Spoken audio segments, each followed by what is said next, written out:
Hi everyone, I'm Julian Gau, and I'm here as Artistic Director of the Horizon Ensemble. Today I'm here in conversation with Veronica Kao, the composer. How's it going? It's going great. Nice to have you here.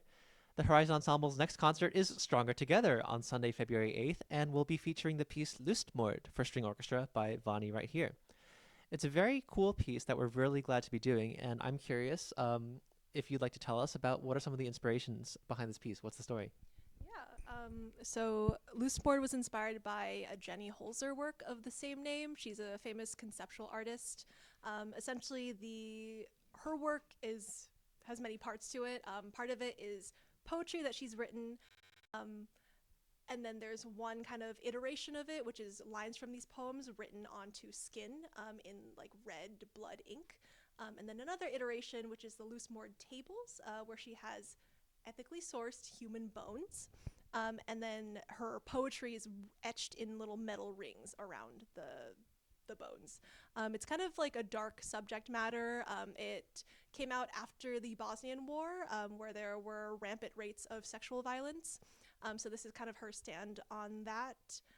There's kind of these poems are detailing an act of sexual violence from three different perspectives, so victim, perpetrator, and a witness.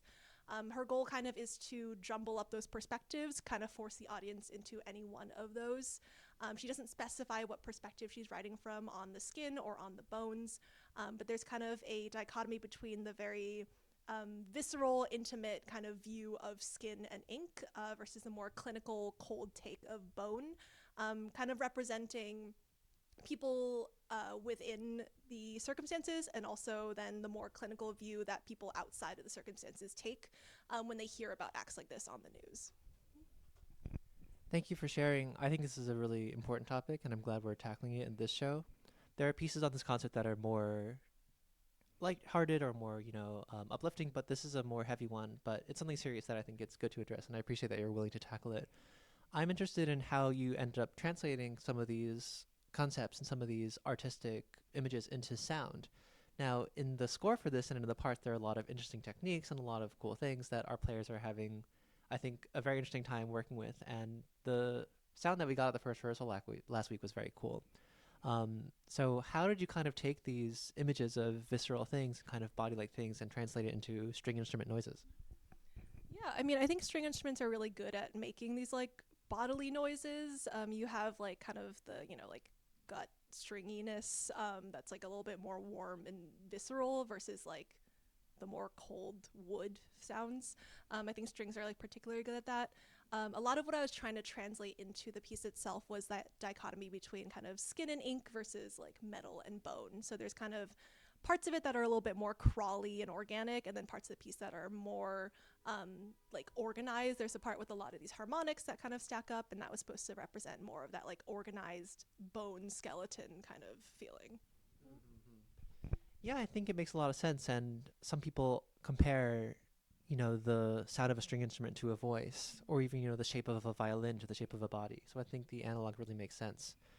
In the way of this piece, it's only about 7 minutes, but it feels like a lot of stuff happens. And there's a lot of very intense feeling, and there's also a lot of really beautiful moments, actually, I think, too, that happen. Now, I'm curious, in addition to the artistic inspiration, right, by Jenny Holzer, are there any other composers or maybe any other artists in other fields that inspired you to create this music? Yeah, I think a big inspiration for at least the string techniques was Helmut Lachenmann, who just turned 90. Yay. Um, but yeah, he has a piece, Pression for cello, that has a lot of these like really cool techniques, a lot of like action based kind of notation. Another big inspiration is a Swedish composer, Christopher Svensson, who writes a lot of like. A lot in like just intonation, but very nice, like delicate sounding. I don't know, very like ethereal sounds that I really enjoy. Yeah, I think that really makes sense. The Lachenmann makes sense now that you mention it. I studied Prussian in a theory class a few years ago, and that piece is very difficult, first of all, it looks like. I think I saw Olivia play it once. Olivia Katz, the cellist, if you know them. And you know Olivia. Yeah, yeah. And the sort of like there's sort of this vibe in that piece, and I think in your piece of not being afraid to get those kind of kind of sounds, because that's the effect, and I think it really works. Another thing I wanted to mention is, one of the reasons I asked Vani to share a piece with us for this concert is that I saw her piece for written for Wind Ensemble a while ago, about Laika the dog, the first dog that went into space. And I'll share a goofy story, which is that, well, it's sad what happens to Laika. She goes into space and then never comes back because there wasn't a plan. Um, but I remember I asked Vani, oh, was the sound of the clarinet supposed to be like a dog crying? And then I think you said like, I have no clue what you're talking about. But I mean, that piece made a big effect on me. I'm curious, in writing for large ensemble, I think this is your first string orchestra piece, and you've chosen to get a lot of really unique sounds, which I'm very impressed by. And in tackling these, big genres, is there a difference between miniatures and like large ensemble works for you as a composer? Yeah, definitely. Like I'm more used to writing like chamber music with like smaller ensembles. I think obviously there's a challenge in tackling large ensembles with just like how many voices you have and like what's kind of happening. But there's a lot of nuances you can get because you have so many players. You can have different people do like slightly different things. And it creates this nice little like blanket. So I think that's kind of how I thought about things was like I was going for really the atmosphere and kind of the affect of it. Cool, cool, cool, cool. Now, this is a piece that again is quite serious, but I think it has a very important part in our program. And this concert, Stronger Together, is meant to celebrate community, which is at the foundation of what this orchestra does, I believe. Our mission and what we do, I always think of as being in service to our communities. So, hence why we picked, Elgar's Enigma Variations, which is about his friends, Gaston's piece, and Ulysses K's piece about folk songs, Gaston's piece about dances, which are these human activities. And then this piece, which for me was saying, this is a very important topic and let's come at it together as a community and crystallize it in a certain way and have this experience together as a statement. Now, I'm curious, thinking about all this, what do you hope that the audience will take away from Lustmord as a piece?